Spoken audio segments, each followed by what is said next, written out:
VK news, राष्ट्र के नाम। नमस्कार, आप देख रहे हैं वीके न्यूज। मैं हूं सुनील राउत। कोरोना काल में कुछ लोगों पर आरोप लगे कि वे थूक कर कोरोना फैलाना चाहते हैं। तब कुछ लोगों ने इन्हें मजहब से जोड़ते हुए मुस्लिमों के खिलाफ साजिश करार दिया था। लेकिन उसके बाद ऐसे वीडियोस की बाढ़ आ गई। देश के लगभग हर राज्य से ऐसे वीडियो सामने आ रहे हैं जिसमें मुस्लिम समुदाय से जुड़े लोग कभी रोटी पर थूकते पाए जा रहे हैं तो कभी ब्रेड और फलों पर। कहा गया कि ये लोग अनपढ़ हैं, अज्ञानी हैं। लेकिन फिर फराह खान का इंटरव्यू सामने आया जिसमें वो कहती है कि आमिर खान हीरोइंस के हाथ पर थूका करता था।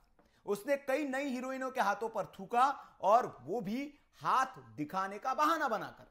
अब फेमस हेयर स्टाइलिस्ट जावेद हबीब महिलाओं के बालों पर थूकते हुए पाए गए हैं। तो क्या यह भी अनपढ़ है या फिर यह सुनियोजित साजिश है, जैसे कि सवाल उठाए जाते हैं। आज फिर एक ऐसा ही वीडियो सामने आया है जिसमें ढाबे पर एक मुस्लिम युवक रोटी पर थूकते हुए दिख रहा है। इसलिए सवाल देश का है में बात इसी पर कि थूक जिहाद यह सुनियोजित साजिश है या फिर महज सियासत। खाने, फलों और बालों में थूकने की संस्कृति एक ही मजहब से जुड़े लोगों में क्यों है? और सबसे बड़ा सवाल यह कि थूक जिहादियों पर कैसे लगेगी लगाम?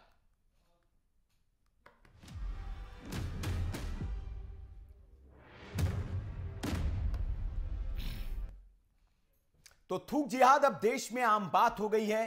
सोशल मीडिया पर ऐसे तमाम वीडियो मौजूद है जिसमें ये जिहादी खाने से लेकर बालों और चेहरे पर थूकते हुए दिखाई दे रहे हैं। लेकिन अब ऐसे जिहादियों के खिलाफ हिंदूवादी संगठनों ने मोर्चा भी खोल दिया है और ऐसे लोगों का बहिष्कार करने की अपील की जा रही है।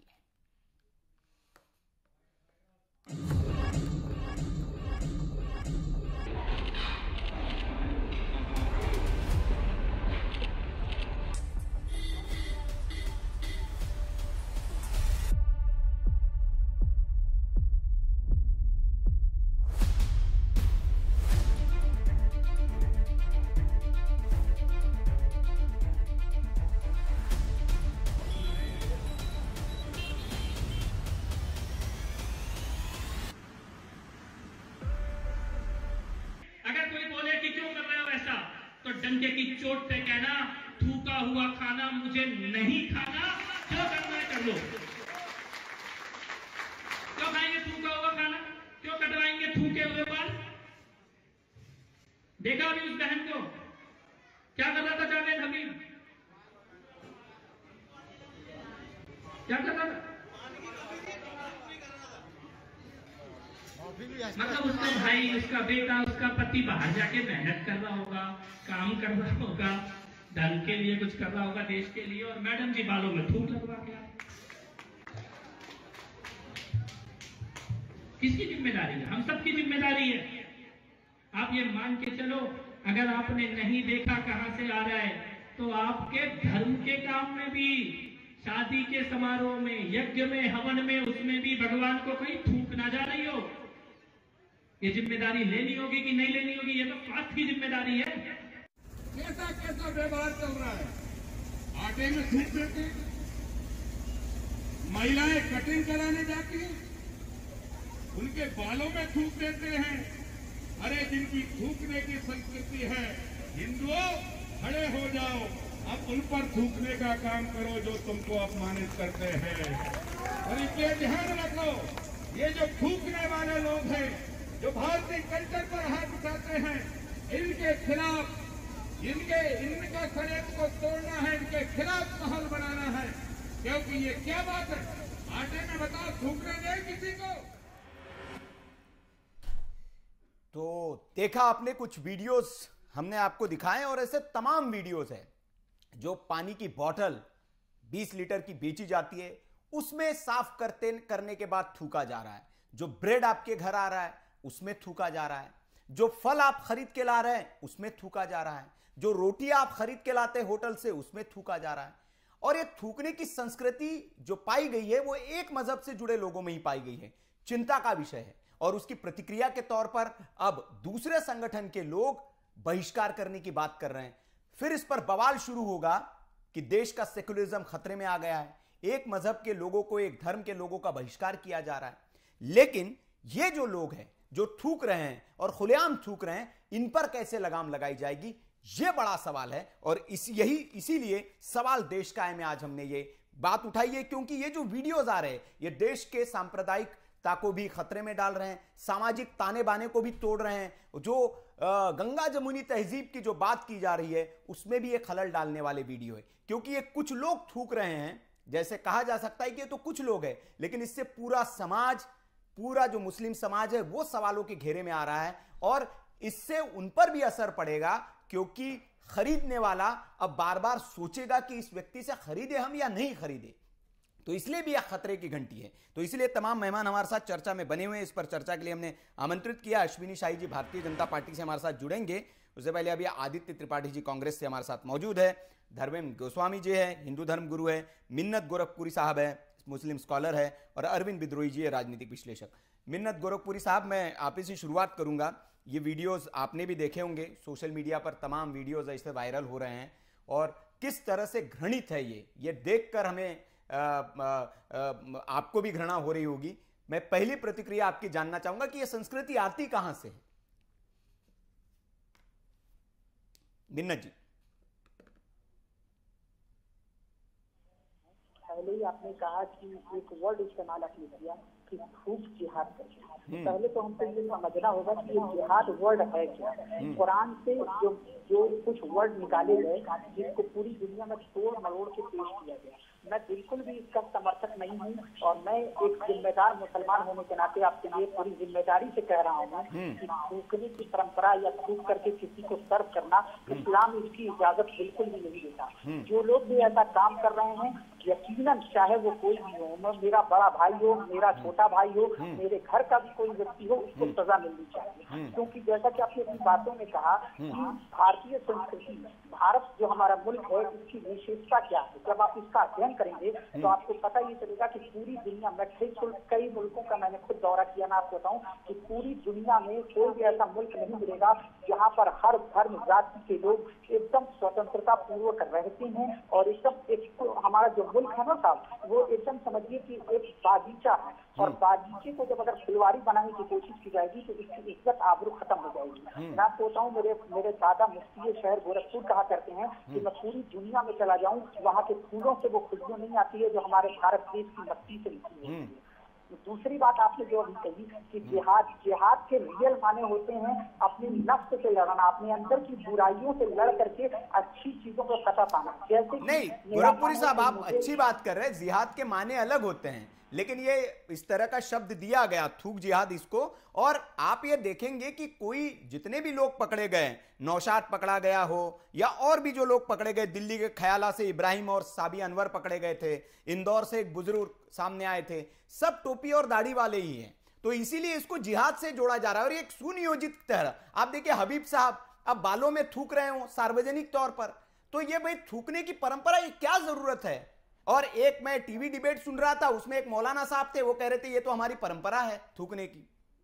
देखिए, मैंने आपसे पहले भी कहा, थोड़ा सा आप मुझे धैर्य पूर्वक सुने।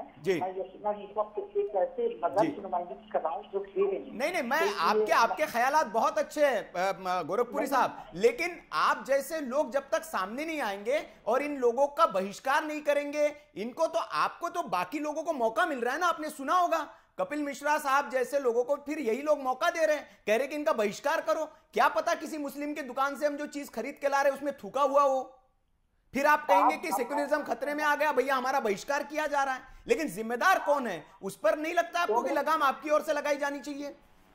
2 मिनट अब आप मुझे, मैंने आपके सारे सवालों को जी बिल्कुल बोलिए। और मैं उम्मीद करता हूँ यकीनन मेरा ताल्लुक किस मजहब से है, मैं उसकी नुमाइंदगी कर रहा हूँ। मैं आपको बताऊँ, मैं उस जगह से आता हूँ जिसे बाबा गुरु गोरक्षनाथ की धरती कहा जाता है, बाबा रोशन अली शाह की धरती कहा जाता है। आपको मेरे नाम से जाहिर हो गया होगा। मैं आपको बताऊँ, मैं बड़ी जिम्मेदारी से कह रहा हूँ कि मैं उतने ही एहतराम के साथ मंदिर भी जाता हूँ, बाबा गुरु गोरक्षनाथ की मंदिर भी जाता हूँ, गर्भगृह तक गया हूँ। और इसके अलावा मैं गोरखनाथ मंदिर के अलावा वहाँ पर जो दरगाह है वहाँ जाता हूँ, गुरुद्वारे में जाता हूँ, हर जगह जाता हूँ। जो बात अगर कोई भी ये व्यक्ति कहता है कि ये हमारी परंपरा है, तो मैं जाती तौर पर और आपके टीवी के माध्यम से कह रहा हूँ कि ऐसे लोगों को सरेआम सजा दीजिए आप। अगर आप सरेआम सजा नहीं देंगे तो जो आम मुसलमान है वो इसके घेरे में आएगा, क्योंकि इस्लाम ऐसी कोई बात की इजाजत नहीं देता। इस्लाम धर्म का नाम है मानवता का धर्म। मैं आपको कहूँ कि इस्लाम धर्म अगर किसी को मारने का नाम है, किसी को नुकसान पहुंचाने का नाम है, तो आप यकीन जानिए, मैं बड़ी जिम्मेदारी से कह रहा हूँ, तो वो इस्लाम धर्म नहीं हो सकता।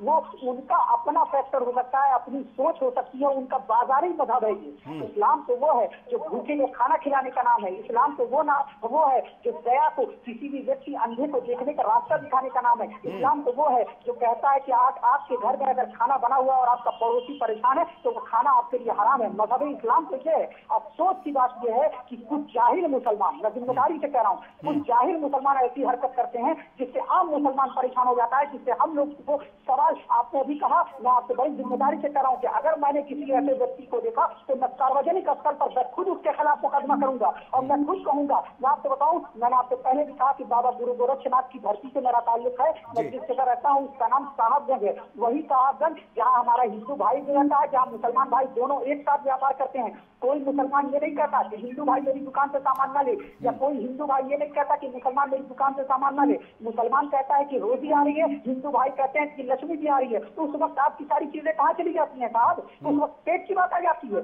तो ऐसे लोगों से, चाहे वो किसी भी धर्म मजहब के हों, खास तौर पर अगर वो मुसलमान हैं, तो मैं आपसे बड़ी जिम्मेदारी से हाथ जोड़ से आपसे आग्रह कर रहा हूँ कि ऐसे लोगों को चिन्हित कीजिए और उनके खिलाफ सख्त से सख्त कार्रवाई कीजिए, ताकि बाकी लोगों के ऊपर उंगलियां ना उठाई जाए। आप मुझे ये बताइए कि कौन ऐसा मजहब हो सकता है जो ये कहेगा कि थूक करके आप किसी को कुछ दीजिए?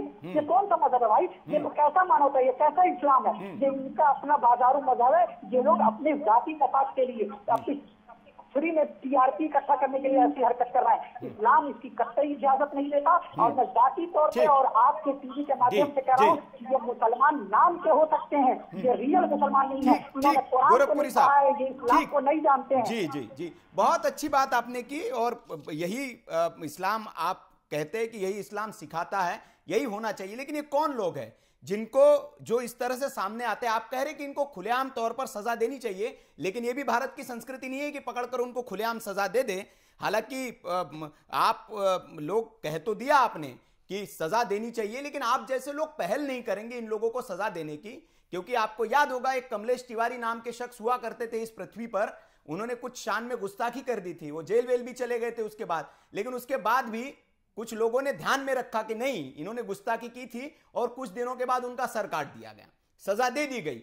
तो बाकी लोगों के खिलाफ ऐसे ध्यान में नाम क्यों नहीं रखे जाते? यह बड़ा सवाल है। इसलिए सवाल उठता है, इसलिए शंका और शक संदेह सुबह पैदा होता है। मैं आऊंगा आपके पास। अरविंद विद्रोही जी हमारे साथ हैं, राजनीतिक विश्लेषक है और पत्रकारिता का लंबा अनुभव है विद्रोही जी को। विद्रोही जी, ये जो चीजें सामने आ रही है, निश्चित तौर पर भारत की जो हमारी एक सांप्रदायिक एकता है उसको नुकसान पहुंचाने वाली तो है ही, लेकिन एक जो पूरा का पूरा मजहब है उसको डेंट करने वाली है, उसको शक संदेह के घेरे में खड़े करने वाली है। क्योंकि सारे लोग वही है, वहीं से आ रहे हैं जो थूक रहे हैं। और फिर जो बाकी दूसरी जमात है, फिर ये कहा जाता है कि नहीं, इनको ये भाई बहिष्कार कर रहे हैं, तो उनको तो मौका मिल ही रहा है ना प्रचार करने के लिए। वो कह रहे हैं कि ये भैया जो सामान बेचेंगे वो थूक कर बेचेंगे, वो खरीदेंगे क्या आप? जी सुनील जी, सांप्रदायिक एकता पर सबसे पहले अपना पक्ष रख दो। वरिष्ठतम पत्रकार प्रताप के संपादक रहे स्वर्गीय गणेश शंकर विद्यार्थी की कानपुर में जो है एक दंगे में अल्पसंख्यक समाज के लोगों ने हत्या कर दी थी। और उस समय पंडित नेहरू ने कहा था कि गणेश शंकर विद्यार्थी जी की शहादत जो है हिंदू मुस्लिम एकता की नींव में गारे का काम करेगी। और अभी तक पता नहीं वो गारा जो है हिंदू मुस्लिम एकता में काम आ रहा है कि नहीं आ रहा है। स्वामी श्रद्धानंद जी जिन्होंने मोहनदास करमचंद गांधी को राष्ट्रपिता महात्मा की उपाधि दी, उनकी हत्या भी एक अल्पसंख्यक समुदाय के लोगों ने कर दिया। बहुत पहले की बात नहीं, आजादी के बाद से हम देख रहे हैं लगातार तनाव होता। फिर एक और बात होती है गंगा जमुनी संस्कृति। अरे गंगा भी भारत भूमि की है, यमुना भी भारत भूमि की है, तो गंगा यमुना संस्कृति क्या है? नदियों की सभ्यता संस्कृति है, नदी को मां मानने वाले लोग हैं। तो अब तो ये भी कोई मिली जुली संस्कृत नहीं है। दरअसल भारत की जो संस्कृत है उसको आप कहीं दूसरे देश की संस्कृत से, अरब से, रोम से, अमेरिका से, यूरोप से जोड़ के नहीं देख सकते हैं। भारत अपने आप में, भारत भूमि अपने आप में सर्वगुण संपन्न है। इसकी अपनी सभ्यता, अपनी संस्कृति, यहाँ जितने लोग रहते हैं सिंधु नदी घाटी के किनारे सभ्यता में रहने वाले, भले ही किसी उपासना पद्धति हो, वो हिंदू है, हिंदुस्तानी है, भारत है, भारतीय है। ये बात जब तक सब लोग नहीं समझेंगे, अगर इसके समझाने का भी कितना समय कोई ले, लोकतंत्र में है, लोकतंत्र में जो अपना नायक सुनने का 5 साल में मंत्री प्रधानमंत्री सुनने को, तो उससे सुनते हैं। सदन संविधान कानून बनाता है, संविधान में संशोधन होते हैं, संविधान में ही पथ निरपेक्षता बाद में जोड़ी गई, तो तमाम चीजें हम इसको अपने को सुधारवादी प्रक्रिया सनातन की, हिंदू धर्म की, भारतीय संविधान की भी है कि अगर हमारे पहले में कमी रही है तो आगे संविधान संशोधन कर लेंगे। मतलब भारतीय सनातन समाज भी लगातार अपने को अपनी बुराइयों से, रूढ़ियों को तोड़ते हुए आगे बढ़ा। तमाम सुधारवादी कार्यक्रम हुए हैं भारत में, लेकिन हमारे जो भाई है, अभी गोरखपुरी जी बोल रहे थे, इस्लाम में कहीं भी सुधारवाद की कोई गुंजाइश नहीं है। यहाँ पर इस्लाम में, कुरान में अगर लिखी हुई कोई चीज है जिसको लोग भी कहते हैं, सारे फतेह कहते हैं, तमाम लोग कहते हैं कि ये तो कुरान में बाद में जोड़ दी गई है, ये ऊपर वाले का संदेश ही नहीं है, तो उनके खिलाफ लोग हो जाते हैं। तो अभी तो रिफॉर्म करने की जरूरत सबको है। हम आप भी अपने लिए सुधार करते हैं, लिखते हैं, हमारे ऊपर एडिटर बैठा रहता है जो एडिट करता है, खुद अपने लिखे हुए लेखों को हम सोचते हैं कल और अच्छा हो और अच्छा हो, लेकिन इस्लाम में सुधारवाद की कहीं गुंजाइश नहीं है। बहुत कम लोग हैं जो बोलते हैं और उनको बहुतायत जो है मुस्लिम समाज नकार देता है। और जो बात है थूक वाला, ये जो जमात पूरी है, थूक लेगी जमात है, ये आज का नहीं है, लगातार इनका बहुत से मेरे अभिन्न मुस्लिम मित्र हैं जो स्पष्ट रूप से कई इनके फिरके होते हैं, उसमें उन्होंने बहुत पहले से ही कह रखा है कि इनके यहाँ किसी ओकेजन में जाकर के खाना मत, ये पानी में थूकते ही। अब ये इंटरनल बात है क्या, लेकिन सामाजिक और दायरे के कारण चिन्हित लोग हैं जिनके घर में खाना पीना भी होता है। लेकिन पिछले जो है 15 साल का धीरे धीरे अनुभव लेकर के अभी कोविड-19 के दौर में जो फलों से लेकर सब्जियों में और फिर रोटी का भी आया और अब तो थूक का आया, तो निश्चित रूप से लोगों को सतर्क होना चाहिए कि कोई ऐसा जावेद हकीम ना हो कि हम अपना सेविंग बनवा रहे हैं, ऊपर से वो थूक दे। तो इससे तो बचना पड़ेगा ना, इससे कौन नहीं बचना चाहेगा, सब लोग बचना चाहिए। इसमें तो जो अच्छे मुसलमान होंगे वो भी नहीं जाएंगे जावेद हकीम के पार्लर पर, जैसे हम गए वहां बाल कटवाने, ऊपर से थूक देगा। तो ये जो नई थूक लीगी जमात या थूक लीगी समुदाय पैदा हो गया है, जो इसी को सोचता है कि हमारा मजहब है। ये कैसे मजहब हो सकता? बहुत सही गोरखपुरी जी कह रहे थे कि ये कैसे मजहब हो सकता है, ये तो उनका कोई कांसेप्ट होगा, उनकी कोई अंदर की गलत सोच होगी। यही इसी रिफॉर्म की बहुत बड़े तथ्य।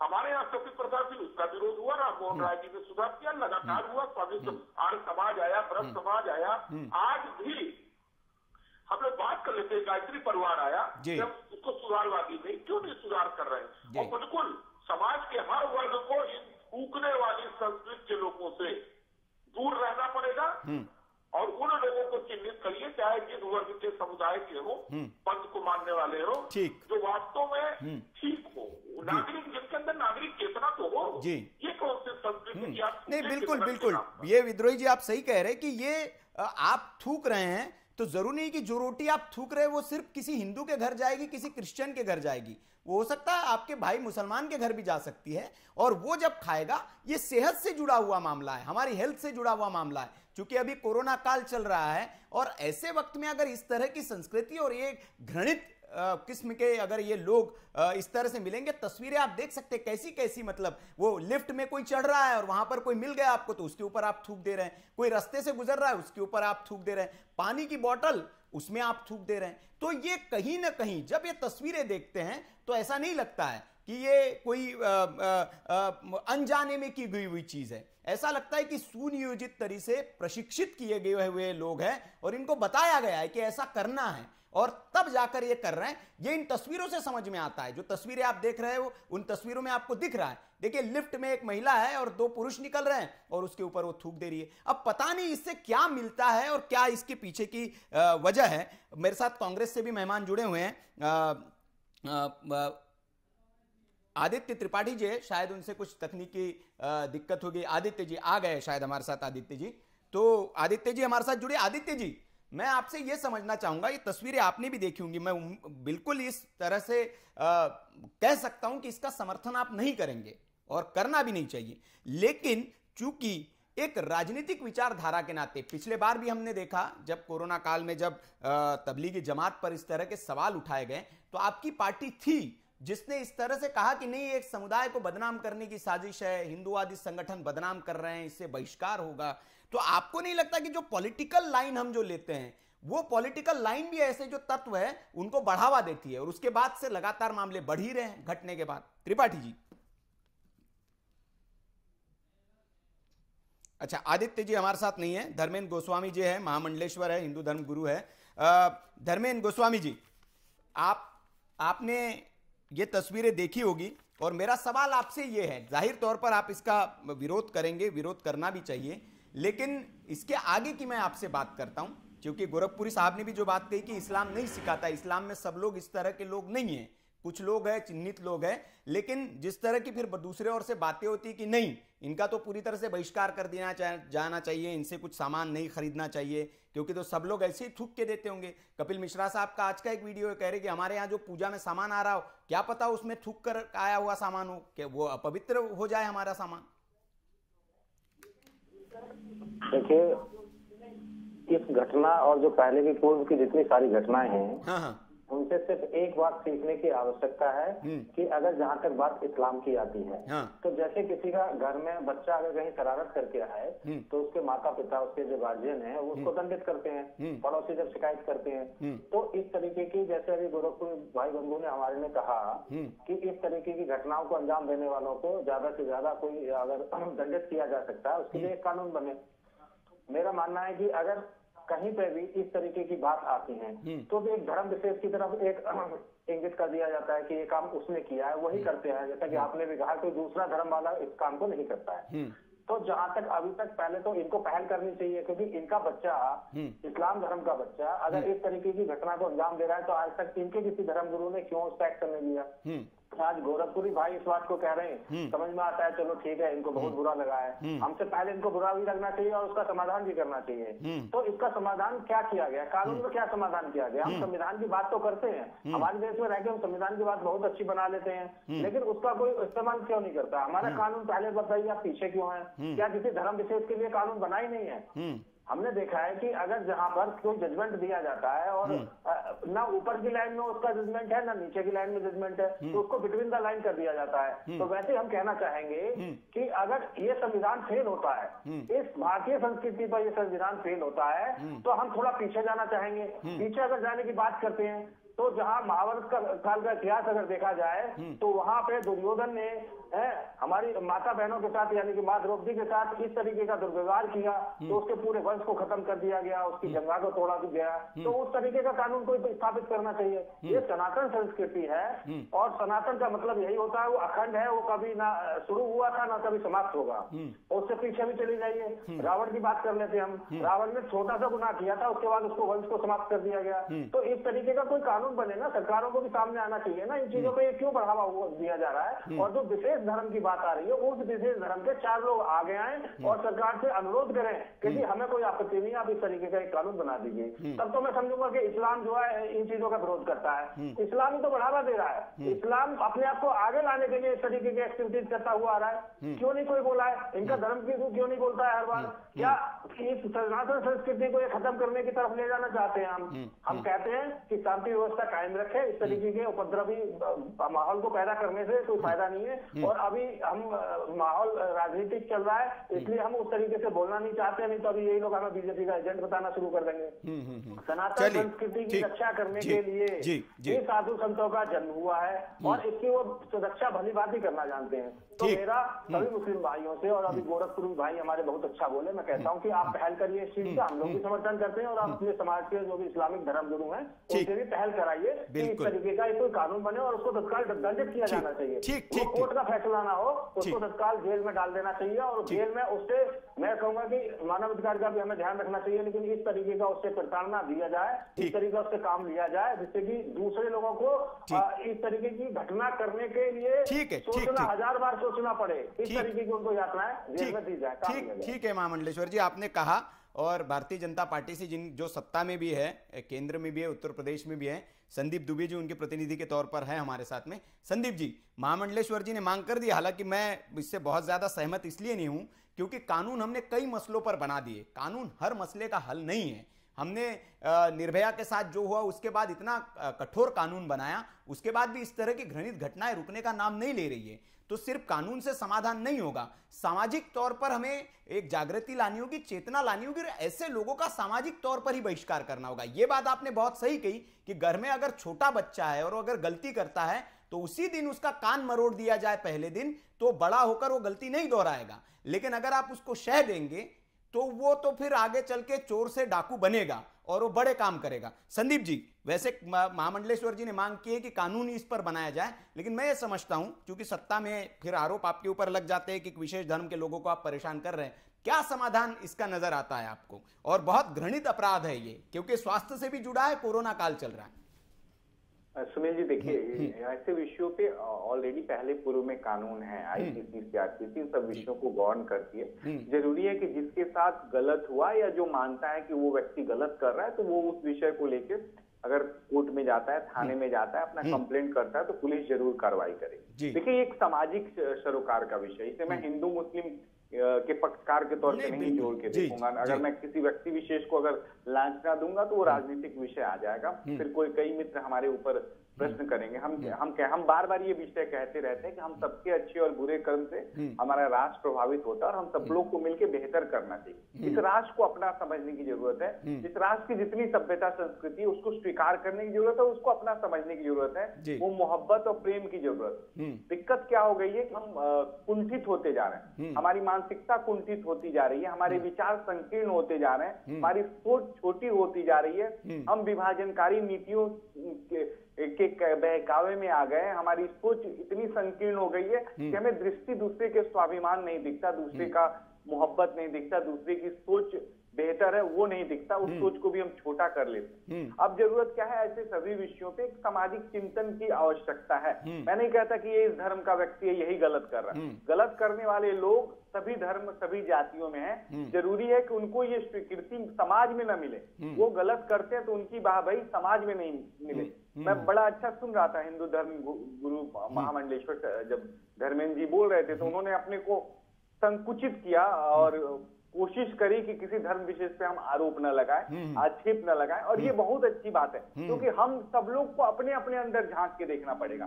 मैं अगर बैठ के और मैं ब्राह्मण हूं और मैं कहूं कि ठाकुर गलत है, क्षत्रिय गलत है, या मैं अपने को हिंदू बन के कहूं मुसलमान गलत, तो इससे मुसलमान ठीक नहीं हो पाएगा। मुसलमान को ठीक करने के लिए मुसलमान को स्वविवेक पे निर्णय लेना पड़ेगा। मुस्लिम समुदाय के जो धर्म गुरु हैं या मुस्लिम समुदाय के मानने वाले जो लोग हैं, उनको स्वयं सोचना पड़ेगा कि अगर मेरे किसी काम से दूसरे धर्म के लोग आहत होते हैं, मुझे वो काम नहीं करना चाहिए, क्या वो पैशन के तौर पे हो या किसी तौर पे हो। अभी खोटा सिक्का हर जगह है, खोटा सिक्का को तराशने की जरूरत है, और मुझे लगता है ये बड़ा संदेश जा रहा है। और सोसाइटी में जब ऐसे लोग जिनका एक दायरा बड़ा है और वो इस तरह का काम करते हैं, तो हम सब नौजवानों को खास तौर से वो किसी भी समाज के आते हो वो दुख होता है, और राजनीतिक दलों को भी सोचने की जरूरत है, लेकिन संदीप लोगों को समर्थन जी। लेकिन संदीप जी, कपिल मिश्रा साहब आप ही के पार्टी के नेता है, रामेश्वर शर्मा साहब डिप्टी स्पीकर रहे हैं आपके मध्य प्रदेश विधानसभा में, आप ही के पार्टी के नेता है, ये दोनों खुलकर आए, इनके बयान भी हमने सुना। इन्होंने कहा कि ऐसे लोगों को सामान ही नहीं खरीदना चाहिए, बहिष्कार करना चाहिए, क्योंकि भैया क्या पता पूजा का जो सामान आ रहा है उसमें भी थूका हुआ हो। देखिए मैं बिल्कुल धर्म पे कभी आरोप लगाने का पक्षधर नहीं हूँ। मेरा पक्ष सिर्फ इतना है, मैं एक पेशे से लॉयर हूँ, वकील हूँ, तो मैं अपनी भाषा को अनियंत्रित करके नहीं कह सकता। लेकिन मुझे ये जरूर पता है कि अच्छे मुस्लिम भी देश में है, अच्छे हिंदू भी देश में है। जो बुरे लोग हैं उनके खिलाफ लड़ने की जरूरत है, बुराई के खिलाफ लड़ने की जरूरत है, न कि सब कोई बुरा है ये सोच के मन में अगर भ्रांतियां पाल लेंगे तो हम जब आज 90% काम एक दूसरे के सहयोग से होता है, एक दूसरे के प्रेम से होता है, एक दूसरे की अच्छे विचारधारा से होती है। तो हमें अपने विचार को संकीर्ण नहीं करना, छोटा नहीं करना है। समुंदर की तरह है हिंदुत्व, हिंदुत्व को तो सबने धारण किया, हमने तो सबको गले लगाया। हम लोग बचपन में तजिया जाते जाते करते थे, तो इसका मतलब ये नहीं कि तजिया निकालने वाले लोग गलत हो गए, तजिया का काम करने वाले गलत हो गए। हम लोग ब्राह्मण होके उनके कार्यों में शामिल होते थे, वो लोग हमारे होली में, दिवाली में शामिल होते हैं। आज अच्छा ठीक ऐसा पर्व है कि सभी जात धर्म के लोग अलग हट के उससे जुड़ते, तो हमें इस विभेद में नहीं पढ़ना चाहिए कि वो एक हिंदू धर्म बुरा है, ठीक है, बिल्कुल हमारी साझा संस्कृति। ऊपर एक बात जरूर कहेंगे, एक मिनट बात समाप्त करेंगे कि हमें अपने अपने अंदर झांक के जरूर देखना है कि हरास हर जगह हो रहा है, कमियां हर जगह है, अपनी अपनी कमियों को ठीक करने की जरूरत है, बनस्पत की दूसरे पे दोष देने। ठीक है दुबे जी। त्रिपाठी जी हमारे साथ है, आदित्य त्रिपाठी जी, कांग्रेस पार्टी से, बीच में उनसे संपर्क टूट गया था। त्रिपाठी जी, मैंने सवाल जो पूछा था वही मैं दोहरा दूं कि कांग्रेस पार्टी जो है, मैं कांग्रेस के प्रतिनिधि के तौर पर आप देने के लिए यहाँ पक्ष रखने के लिए आए हैं, तो दिक्कत ये है, मैं सवाल आपसे ये पूछना चाहूंगा कि ऐसे जो तत्व होते हैं, जैसे बहुत अच्छी बात की, गोरखपुरी साहब ने भी बात की, महामंडलेश्वर साहब ने भी, संदीप दुबे जी ने भी बात की, लेकिन कांग्रेस पार्टी के साथ एक दिक्कत ये हो जाती है कि वो इस मामले में भी धार्मिक भेद वो एंगल ढूंढकर कहती है कि नहीं, ये सत्ताधारी दल है, इनका टारगेट जो है एक समाज के लोग हैं और इनको परेशान किया जा रहा है, प्रताड़ित किया जा रहा है। कोरोना के वक्त यही लाइन थी आपकी, तब ऐसे कुछ लोग आए थे सामने, और उसके बाद जब राजनीतिक संरक्षण ऐसे लोगों को मिलता है तब फिर इस तरह की घटनाएं बढ़ती है। ऐसा नहीं लगता आदित्य जी आपको? नहीं, देखिए, तब भी जब हमारी कोरोना का समय चल रहा था, ऐसे कुछ वीडियोस वायरल हुए थे, तब भी पार्टी ने ये स्पष्ट किया था जो ऐसा करते हैं वो व्यक्ति गलत होते हैं, किसी धर्म से उनको जोड़ना वो गलत है। धर्म के ऊपर आरोप लगाना आज भी मैं कह रहा हूँ, और कांग्रेस पार्टी की तरफ से यहाँ पक्ष रहते हैं,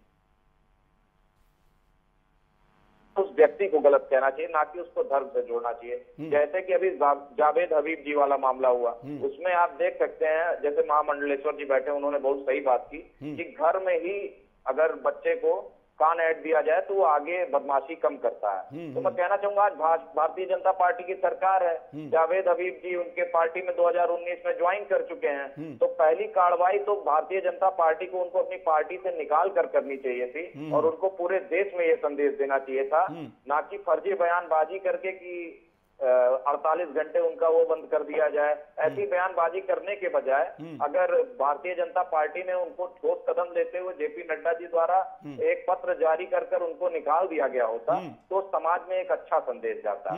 समाज में अच्छा संदेश देने की जरूरत है। नहीं त्रिपाठी जी, मैं ये कह रहा हूँ, आप सिर्फ उस मामले पे चले गए और फिर आप यहाँ पे राजनीतिक हो गए। मैं कह रहा हूं कि कौन से स्टार प्रचारक है भारतीय जनता पार्टी के, जावेद हबीब साहब, और कौन सा वो मंचों पर जाकर रैलियां कर रहे हैं। किसी ने सदस्यता ले ली, और ये बड़ी बात नहीं है कि आपके पार्टी में देखा जाता है कि अगर कोई पार्टी का नेता होता है तो उसके बचाव में उतर आते हैं। ये तो अच्छी बात है कि सारे भारतीय जनता पार्टी के नेता उनके खिलाफ उतर आए हैं, तो इसका तो स्वागत आपको करना चाहिए ना, फिर आप राजनीतिक लाइन ले लेते हैं उसमें। देखिए, और इसी राजनीतिक लाइन में बाकी लोगों को आप बचा जाते हैं। भाई सिर्फ जावेद हबीब की बात नहीं हो रही है। जी देखिए, मैं कहना चाहूंगा, जैसे कि राजनीतिक लाइन की बात नहीं है, बात यह है कि संरक्षण देने की। क्या आप बताइए, उन्नाव की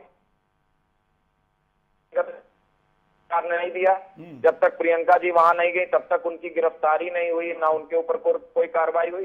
हाथरस मामले में भी वही हुआ। लखीमपुर कांड आपका देख लीजिए, किसानों की उस पर बहस नहीं है त्रिपाठी। देखिए, फिर हम उधर जाएंगे तो बहुत लंबी, राजस्थान में रोज ऐसी घटनाएं आती है, कितना आप प्रियंका जी गहलोत साहब को बोलती है, तो उस पे मत जाइए ना, आज विषय पे रहिए अपने। और आपके नेताओं पे भी ऐसे आरोप लगाते, मणिशंकर अय्यर साहब ने क्या क्या नहीं बोला, किताब एक आ गई आपके नेता की, निकाल दिया आपने पार्टी से। जी को पार्टी से निकाला गया था। नहीं, अभी खुर्शीद साहब की किताब आई है, पार्टी से निकाल दिया आपने उनको, बड़ा बवाल हुआ उनकी किताब पर।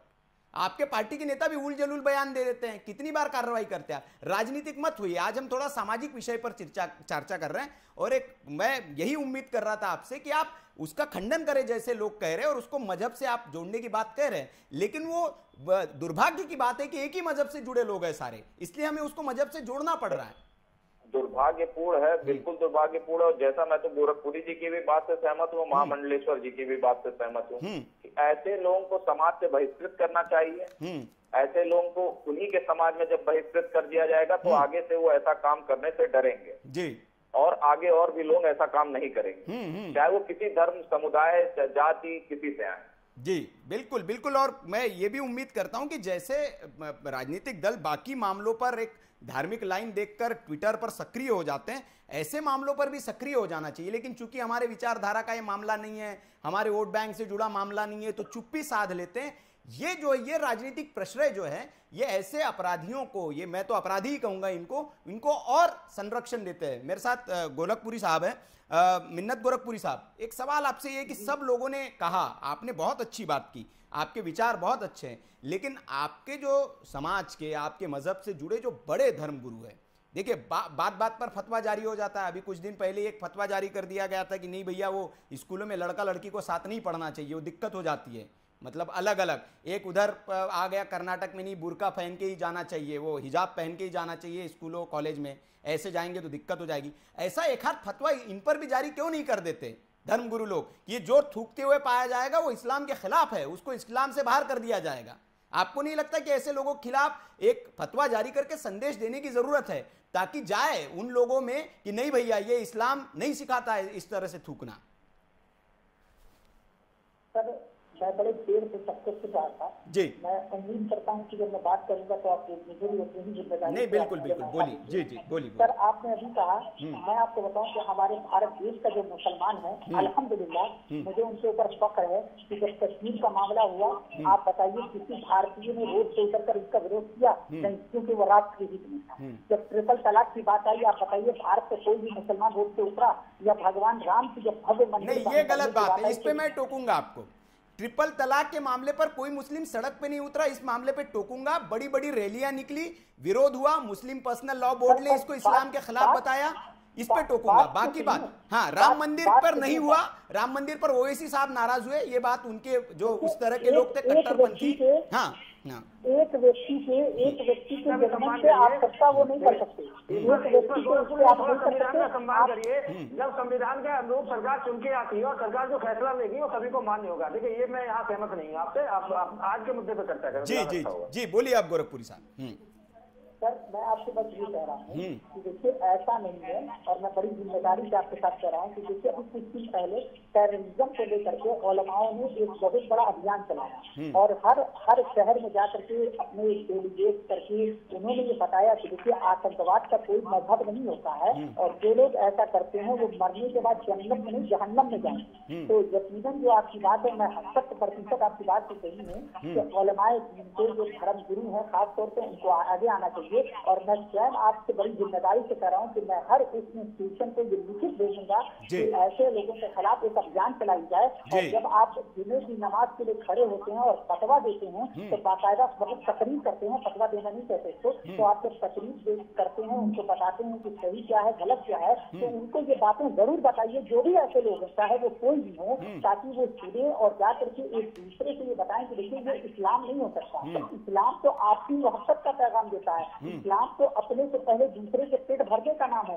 इस्लाम तो आपसी इत्तेहाद का नाम है, इस्लाम तो एक दूसरे को साथ लेकर चलने का नाम है, इस्लाम तो कुछ महामंडलेश्वर जी कह रहे हैं ना, सुनिए क्या कह रहे हैं। तो ये आतंकवाद कहाँ से आ गया? फिर आपने क्यों नहीं रोका इसको? देखिए यहाँ आप जो मुद्दे की बात है, मैं कहूंगा कि जहाँ तक राजनीतिक माहौल चल रहा है, अगर आज से आप पहल करते हैं, अपने जो शीर्ष धर्म गुरु उनसे पहल करवाते हैं, तो मुझे लगता है कि इससे अच्छा समय आपके लिए कोई हो ही नहीं सकता।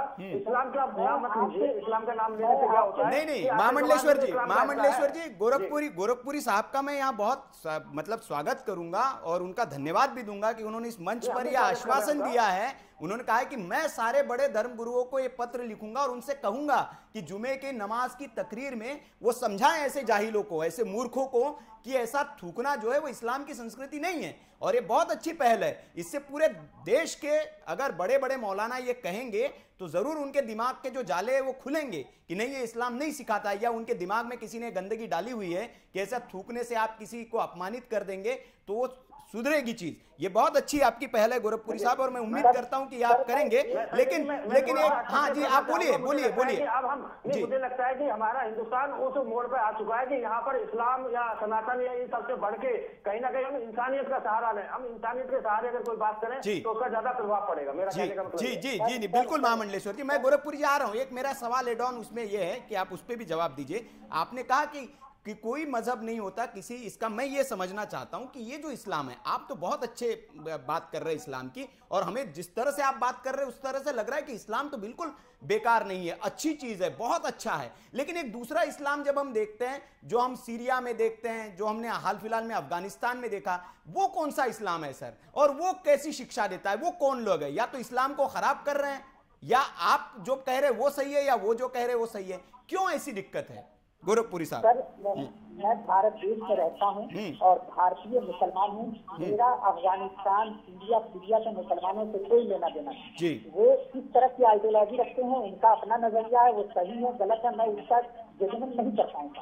मैं ये जानता हूँ कि इस्लाम वो है जो दूसरे को फायदा पहुँचाए। इस्लाम वो है कि आप नमाज पढ़िए, लेकिन नमाज पढ़ने के साथ साथ ज़कात दीजिए, वो इस्लाम है। इस्लाम वो है कि आप रोजा रखिए लेकिन ऑफिस जाइए। इस्लाम वो है, मैं आपको बताऊं, मैं 35 बार का डोनर हूँ, मेरी उम्र 25 साल है, और मैं जब ब्लड डोनेट करता हूँ तो जब ब्लड जाता है तो ये नहीं पूछता है कि ये मुसलमान को जा रहा है या हिंदू को। खुशी तब होती है जब गलत, मैं बाबा गुरु गोरखनाथ ब्लड बैंक के साथ मैं कार्य करता हूँ। मैं आपको बताऊँ, मैं 35 बार का डोनर हूँ। खुशी तब होती है जब तेरा ब्लड किसी को जाता है और वहाँ से खून आता है कि बेटा आपकी खून देने की वजह से मेरी बेटी की जान बच गई, बहुत धन्यवाद। ये इस्लाम है साहब। अफसोस की बात तो ये है कि ये जो लोग इस तरह की हरकत कर रहे हैं, ये नाम से मुसलमान है, इनको इस्लाम के बारे में कुछ पता ही नहीं है। इनको मैं गोरखपुरी साहब, यही हम आपको बताना चाहते हैं, यहाँ कृपया करके इस्लाम का नाम ना लेगा, आप इंसानियत के नाते बात करेंगे तो बहुत अच्छा लगेगा और पूरा देश उसका सम्मान करेगा। और जो मुझे उन्होंने जो आपके एंकर में आए हैं, उन्होंने वही बात कही है, वो कह रहा हूँ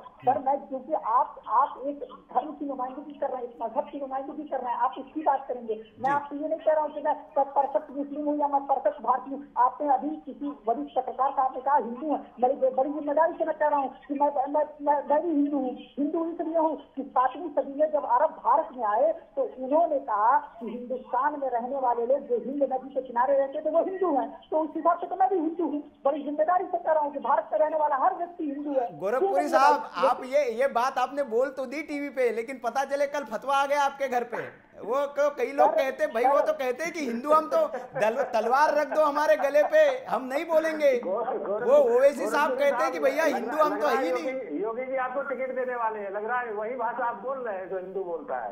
सर मैं बड़ी जिम्मेदारी से कह रहा हूँ, मैं आपसे कह रहा हूँ, मैं भारतीय मुसलमान हूँ और मुझे इस पर फख्र है। मैं वो मुसलमान हूँ जो विवेकानंद को अपना आइडियल मानता है, मैं वो मुसलमान हूँ जो अटल बिहारी वाजपेयी को अपना आइडियल मानता हूँ। इस्लाम संकुलित मजहब नहीं हो सकता, इस्लाम ऐसा मजहब नहीं हो सकता दूसरे के लिए अपने घर में जगह न रखे। इस्लाम वो मजहब नहीं हो सकता था जो लोगों की सोच है और जो ऐसे बहुत शानदार गोरखपुरी साहब, बहुत शानदार। और हम यही उम्मीद करते हैं कि भारत का हर मुसलमान यही है, जो आप हमारे साथ बैठे हुए ये मुसलमान है, और जो कट्टरपंथी है, जिहादी है, हम उनको तो मुसलमान मानते ही नहीं। जैसे आपने कहा कि वो मुसलमान है ही नहीं, तो इसके लिए आपको लेकिन पहल करनी चाहिए, जिस तरह की आपकी पहल है, और आपने मुझे आश्वासन दिया है। मैं बहुत शुक्रिया अदा करता हूं आपको कि आप इसकी पहल करेंगे। संजय, मुझे लगता है कि वीके न्यूज की टीआरपी वीके न्यूज की टीआरपी इतनी बढ़ जाएगी कि इतनी छलांग लगाई जाएगी। मुझे लगता है कि आप इसको मेन शीर्षक बना के इसको हाईलाइट करिएगा और सभी को संदेश मिले। मैं कहता हूं नहीं, देखिए महन जी आपका भारत का मुसलमान क्या कहने वाला है और क्या कहेगा। मैं समझता हूँ कि गोरखपुरी जी ने जो आज बात कही है कि अगर ये ऐसी विचारधारा उत्पन्न होगी तो मुझे लगता है कि हिंदुस्तान एक दिन कामयाब होगा और इसमें राज करेगा। नहीं बिल्कुल बहन जी, और मैं आपका शुक्रिया करता हूं वीके न्यूज के। लेकिन देखिए, हम टीआरपी के लिए काम नहीं करते हैं, और हमारा जो मिशन है वो अलग तरह का मिशन है, और वो आप सब लोग जानते हैं जो हमारे साथ जुड़ते हैं डिबेट में, बहस में, वो इस चीज को जानते हैं कि हमारी जो कोशिश होती है वो होती है कि किसी मुद्दे पर हम एक सार्थक बहस करें उसका एक सार्थक विषय पर कोई उसका हल निकले, लोगों की चेतना जागृत हो, वो हमारा मकसद होता है और इसीलिए हम इस तरह के विषय उठाते हैं। हमारा विषय उठाने का ये मकसद नहीं होता है कि हम किसी को जलील करें। वही बात बोल रहा है जो एक हिंदू चाहता है। जी जी जी, इंसानियत की बात बोल रहा है। बहुत बहुत स्वागत है इनका और ईश्वर इनको बहुत आगे लेके जाए, इनकी विचारधारा उत्पन्न हो और समाज में ये फैले, जिससे कि इनको भी कामयाबी मिले और समाज इसको समझने का प्रयास करे। महन जी और गोरखपुरी साहब, मैं आ रहा हूँ आपके पास। पिछली 3-4 डिबेट में इतना संपन्नता के साथ डिबेट हुई है कि मैं इसका सम्मान करता हूँ, इस चैनल का भी सम्मान करता हूँ। हालांकि मुझे कोई फिर आपका कोई एजेंट न बता दे, इसलिए ज्यादा नहीं बोलूंगा, लेकिन आप इस तरीके की विचारधारा के लोग को हमेशा डिबेट में लाया करिएगा, जिससे कि समाज का थोड़ा शिक्षित हो समाज। जी जी, बहुत बहुत शुक्रिया आपका और हम कोशिश भी करते हैं। मैं आ रहा हूँ गोरखपुरी साहब आपके पास, मैं आ रहा हूँ। हमारे साथ विद्रोही जी है, बहुत लंबे समय से जुड़े, मैं उनसे भी ले लूँ। विद्रोही जी, मैं आपसे समझना चाह रहा हूँ, देखिए हम बहस कर रहे हैं, हमारे साथ ज्यादातर मेरे साथ जो पैनलिस्ट जुड़ते हैं और वो ज्यादातर गोरखपुरी साहब की विचारधारा के लोग होते हैं। वो कहते हैं कि हम भैया वो इस्लाम है नहीं हमारा तो इस्लाम जो है वो ये सिखाता है। ज्यादातर आपने भी देखा है, आप लगातार हमारे साथ डिबेट में बैठते हैं, तो फिर वो इस्लाम कौन सा है विद्रोही साहब, और वो कौन लोग है, ये मैं आपसे समझना चाहूंगा कि जो इस्लाम को भी बदनाम कर रहे हैं और भारत को भी बदनाम कर रहे हैं।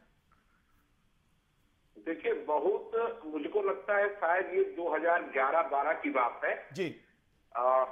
स्वर्गीय डॉक्टर कल्बे सादिक जी का एक कार्यक्रम था बाराबंकी में जी, तो उसमें मैं शामिल हुआ था जी, बाराबंकी में जी जी। तो उसके बाद मैंने करीब 4-4.5 घंटा उस प्रोग्राम में मैं रहा और फिर मेरे मन में कुछ आया तो मैं, वो आयोजक है अपने साथी हैं पत्रकार रिजवान मुस्तफा जी बाराबंकी के जी, मैंने उनसे कहा कि आज मैंने तकरीर सुनी है, क्या मैं इस पर कुछ लिखना चाहता हूँ, लिखूं? तो फिर मैंने लिखा था जी, और उसकी हेडलाइन थी ज्ञान, सद्भाव और राष्ट्रीय एकता के प्रतीक संत कल्बे सादिक। और बहुत अखबारों में छापा और काफी जो है उर्दू के कुछ अखबारों में भी छापा, पोर्टल में भी छापा जी।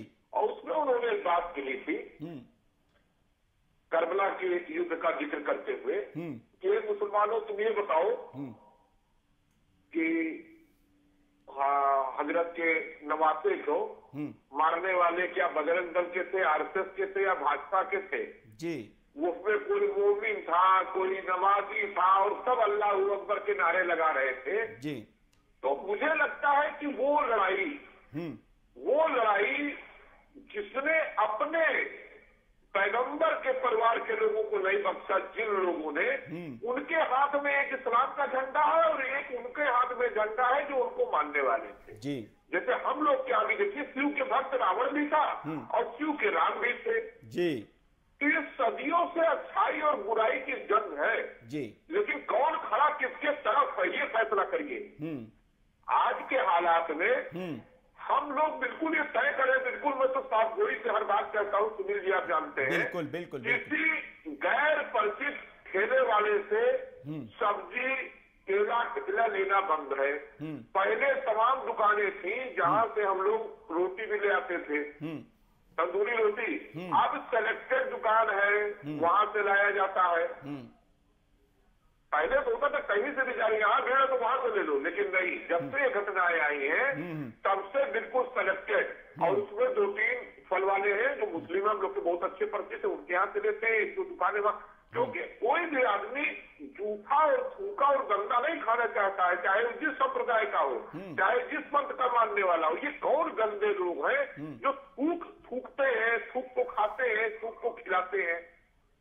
वो अगर अभी मान लीजिए कपिल शर्मा है या कपिल मिश्रा है, उनको तो अवेयर करना पड़ रहा है दिल्ली के लोगों को। यहाँ अपने आप अवेयर है, गोरखपुर में भी है, गोरखपुरी जी पूछ लीजिएगा कि जो दुकानदार गंदा रखेगा मिठाई, उसके यहाँ कौन खाएगा भाई? उसका ना हिंदू खाएगा ना मुसलमान खाएगा, कौन नहीं खाएगा? आम आदमी कैसे गंदगी खा लेगा?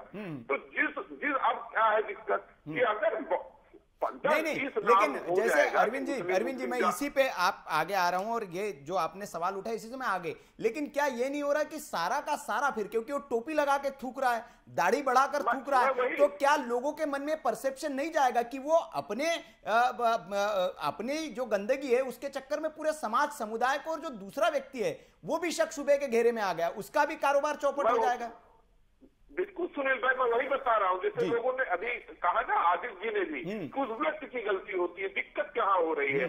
अभी मान लीजिए कोई एक फल वाला है जिसका नाम जो मुस्लिम है, और उसको कोई पकड़ने की थूक रहा है या रोटी वाला, और उसको घेर के, जैसे गुरपुरी भाई ने कहा उसको तत्काल था, लोग देख के अगर उसको कहने लगे तुम गलत क्यों बवाल है, तो एक बिल्कुल समझे बर्रैया के झुंड की तरह अल्पसंख्यक समुदाय के लोग इकट्ठा हो जाते हैं और वहां फिर कोई बात ही नहीं सुनता है। तो इसलिए उनमें, भाई आप संविधान में हो, अगर कोई रोटी में थूक लगा रहा तो आप FIR कर दो। हिंदू लोग, बहुसंख्यक आबादी यही तो, जो समझदार मुसलमान वो भी यही कहेगा कि शिकायत करेगा थाने में।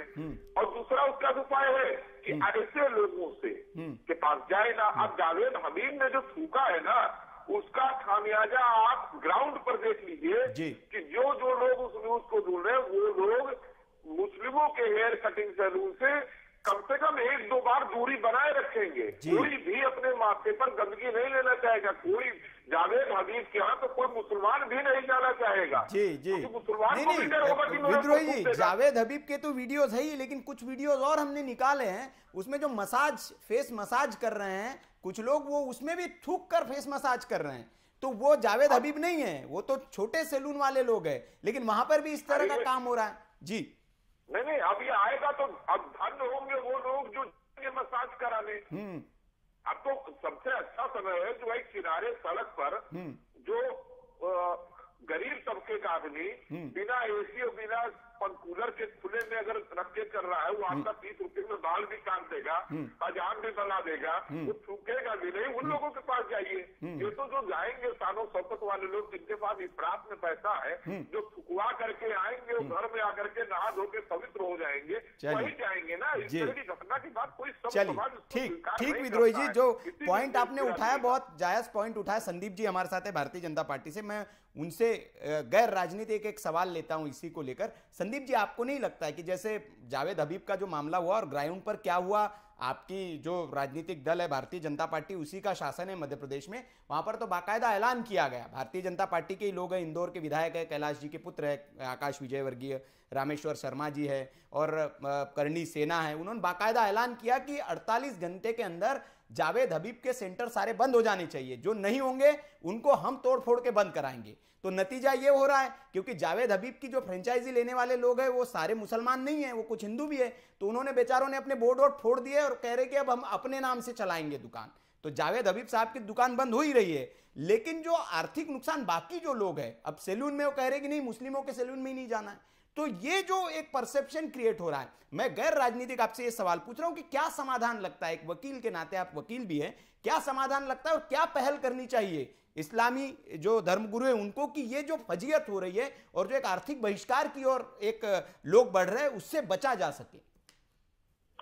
देखिए, मैं अरविंद विद्रोही जी के बात से बहुत सहमत हूँ, क्योंकि उन्होंने जिस तरह से विषय को रखा वो काफी काबिले तारीफ है। और हमारे मित्र मुस्लिम स्कॉलर हैं, वो भी अच्छा बोल रहे थे। हम सब लोग अच्छी बात कर रहे हैं, पॉजिटिव बात कर रहे हैं और एक दूसरे के बिना बुराई किए कर रहे हैं। ये तकनीकी समस्या भारत के अंदर आई है, इसको मैं तकनीकी शब्द इसलिए कह रहा हूँ कि हमारी जो मानसिकता है, अगर मानसिकता एक दूसरे के प्रति बेहतर भेदभाव या बेहतर वातावरण बनाने का नहीं होगा, तो हम क्या करेंगे, हम अपना स्वयं का नुकसान कर, हम अपने समाज को स्वयं डर के साए में भेज रहे हैं, या अपनी एक जो सोच है उस सोच को हम छोटा कर रहे हैं। ये जाहिर सी बात है, जो आज आप के वीके न्यूज ने जो दिखाया हम लोग देख रहे हैं, कोई भी भारतीय, कोई भी सभ्य समाज, वो किसी भी जाति धर्म का हो, इसको स्वीकार नहीं कर सकता कि कोई उसे थूक के खाना खिलाए, कोई उसे थूक के उसका बाल बनाए, कोई उसे थूक के उसका फेशियल करे। तो हमें लगता है कि जो लोग भी हैं देश में, जो उन्होंने देखा या जो लोग इससे प्रभावित हैं या जो लोग हैं, तो एक तो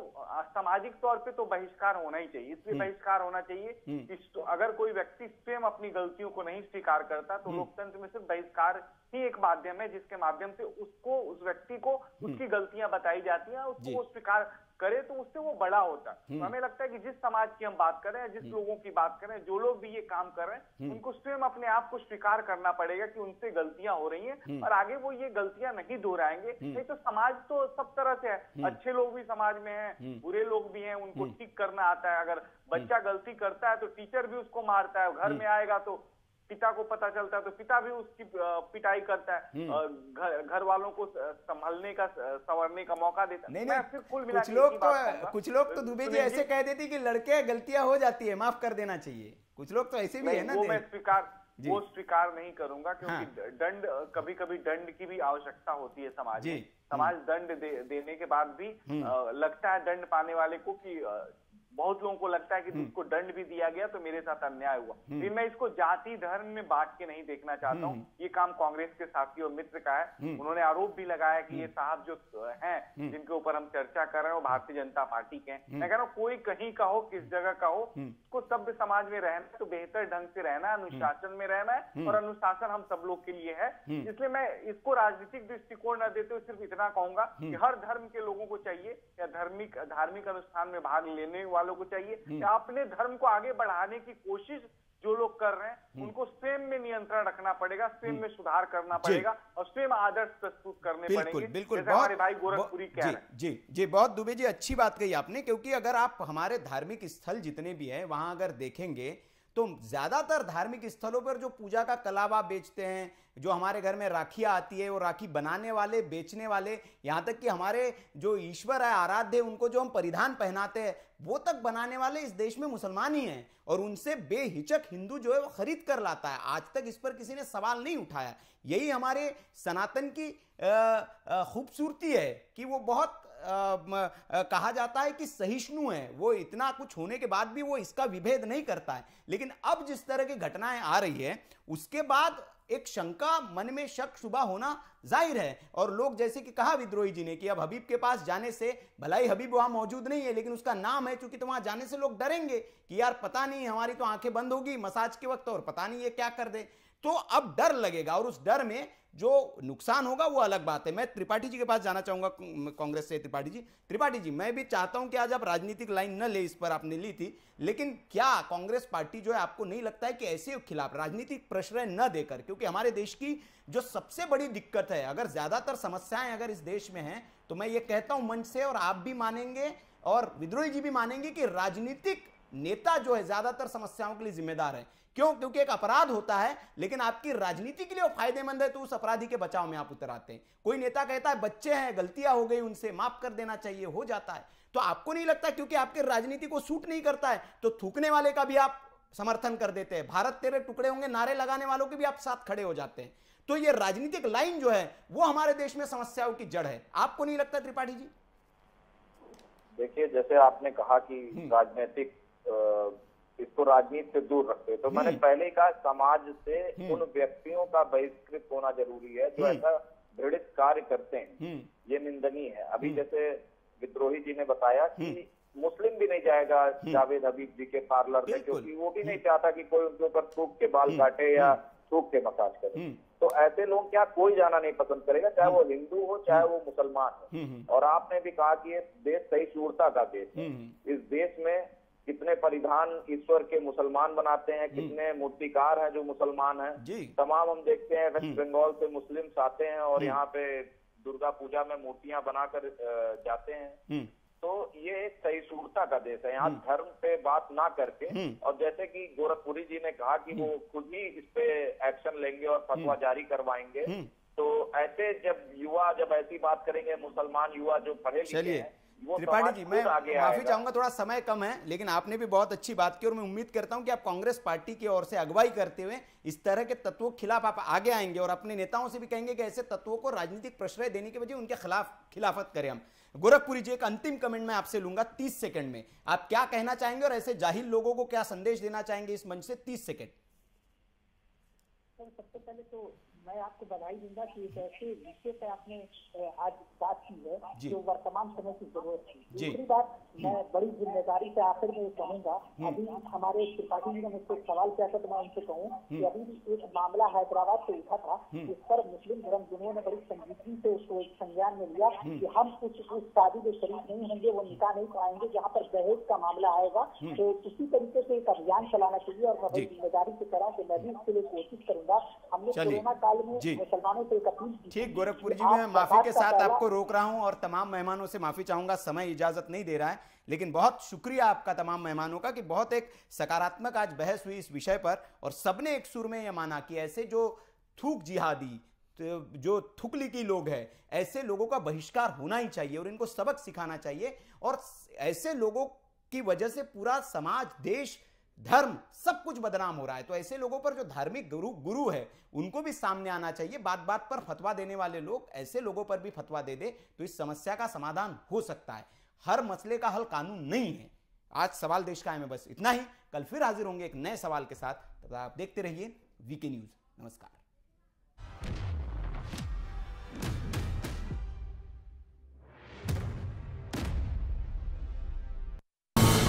ये है ड्रीम मीडिया नेटवर्क और आप देख रहे हैं देश का पहला 24/7 digital news channel VK news, राष्ट्र के नाम।